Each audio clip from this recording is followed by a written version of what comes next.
piscicultor está achando que quer alimentar com alimento alternativo, achando que isso vai diminuir o custo de produção e com isso vai sobrar mais dinheiro. Na maioria das vezes isso está errado. Agora, vamos levar em consideração que isso nem passa pela tua cabeça. Vamos pensar no seguinte: pisciculturas que já estão consolidadas, as grandes pisciculturas, aquele piscicultor que já vive da produção de peixes e que lucra, que construiu a casa dele, que ampliou a piscicultura dele, que paga a faculdade dos filhos, que viaja no final do ano, que compra um trator, que compra um aerador, que faz reforma de tanque, que constrói uma cerca, que coloca segurança na propriedade rural, que compra uma propriedade nova. Esse é o piscicultor que alimenta o peixe dele com ração ou com alimento alternativo. Pensa você aí, junto consigo, se você conhece piscicultores que têm esse cenário que eu falei aqui, pensa você. Eu não vou nem dar a resposta, porque você sabe essa resposta. Você já sabe essa resposta. Então, quando surge essa pergunta para mim de alimentos alternativos, eu quero alimentar com alface d'água, eu quero alimentar com a lêmina, eu quero alimentar com a ervilha d'água, com soja podre, milho podre, vísceras, tem vísceras, eu quero alimentar com... E coloca lá um monte de outros alimentos alternativos. No fundo, você já sabe a resposta. Olhe para os piscicultores que já estão tendo sucesso na atividade. É esse o exemplo que você que é piscicultor hoje precisa seguir. É esse o exemplo que você que quer ser piscicultor precisa seguir. E não ficar achando que eu sou mais esperto, sou mais sabichão do que os outros, eu descobri um alimento. Gente, não existe um alimento mágico, milagroso, que entregue o resultado que a ração entrega, tá? Não existe. Então, a primeira coisa é a gente alimentar o peixe com ração, tá? Partindo disso, né? É possível, além de a gente alimentar o peixe com ração, excluir completamente o uso dessa palavra alimentos alternativos na produção de peixes. Tem outra coisa que eu preciso falar para você aqui. Existe o que eu gosto de chamar, sou eu que chamo dessa maneira, tá? Você não vai encontrar isso em livro, não. Nem em outros profissionais. Não, eu é que chamo dessa maneira. Existe o que eu chamo de alimentos complementares. O que são os alimentos complementares? E esses alimentos complementares, quando você domina isso dentro do seu sistema de produção, isso vai fazer você faturar 125 mil reais.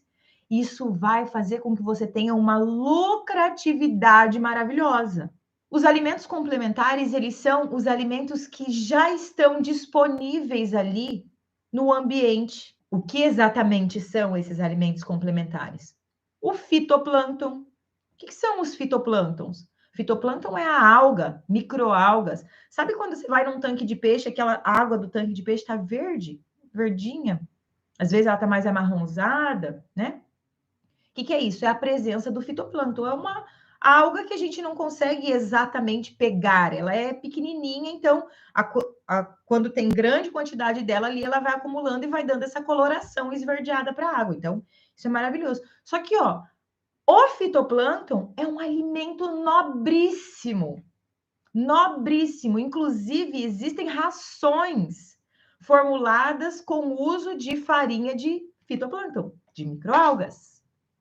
O fitoplâncton é o primeiro alimento na natureza para os peixinhos.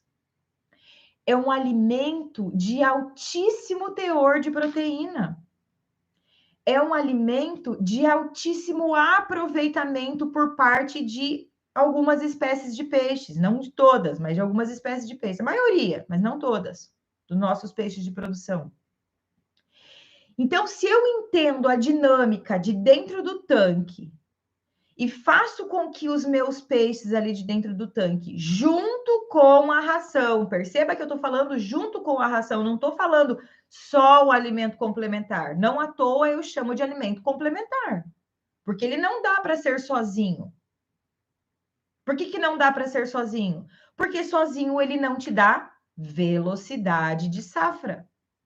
Quando você entende a dinâmica do que faz esse fitoplâncton ser produzido dentro do tanque, qual é a espécie de produção que você tem dentro do teu tanque? Qual é o alimento complementar para aquela espécie? É o fitoplâncton? Se for o fitoplâncton, faça estratégias de alimentação que o teu peixe seja obrigado a consumir esse alimento complementar, esse fitoplâncton. Porque o fitoplâncton, você não gasta dinheiro para produzir. Essa semana até um psicultor me falou, mas o que é que eu faço para ter isso? Que produto que eu aplico? Você já não está com o peixe lá dentro? Você já não está jogando ração todo dia? Já não está produzindo excretas, fezes ali do peixe todo dia? É isso que faz o fitoplâncton ser produzido.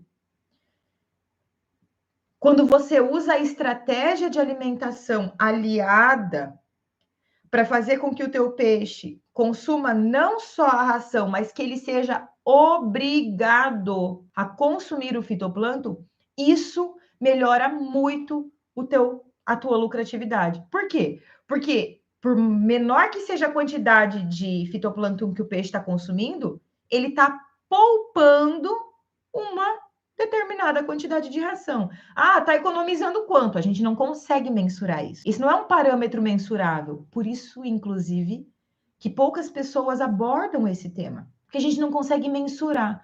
A única maneira de mensurar isso é através da conversão alimentar, que também não é uma maneira de mensurar preciso, direto, porque eu posso ter ali uma baixa conversão alimentar por conta da altíssima qualidade da ração, mas eu posso ter uma excelentíssima conversão alimentar porque eu estou sendo muito eficiente na minha estratégia de alimentação, fazendo o peixe ser obrigado a consumir o fitoplâncton.